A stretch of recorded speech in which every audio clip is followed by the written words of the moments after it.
Staff were told at a meeting Friday morning that 900 of them will have to go.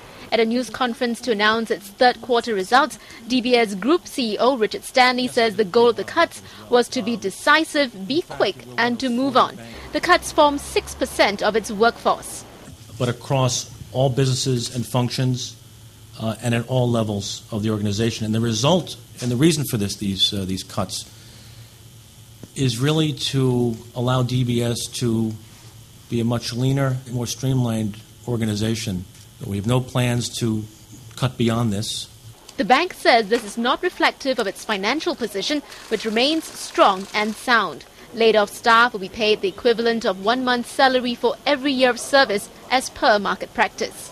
DBS says the affected staff have not yet been informed, but it stresses this exercise has nothing to do with the high notes issue it's resolving at this point in time. The last such exercise for the bank was in 2001, when 200 people in Singapore lost their jobs, with salary cuts across the board. Back then, a total of 700 staff across the region were retrenched.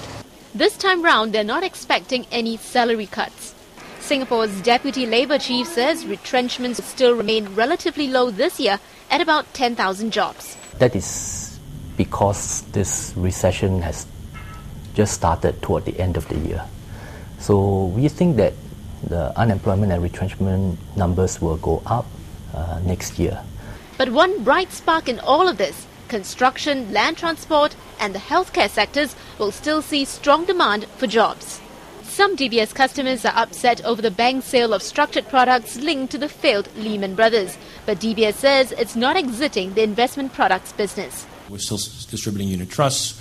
The basic products are still being sold and distributed. And again, once the situation is, once the dust settles, we'll be coming out with more products, but under as with the industry, a higher standard. The bank adds that so far no lawsuits have been filed against them.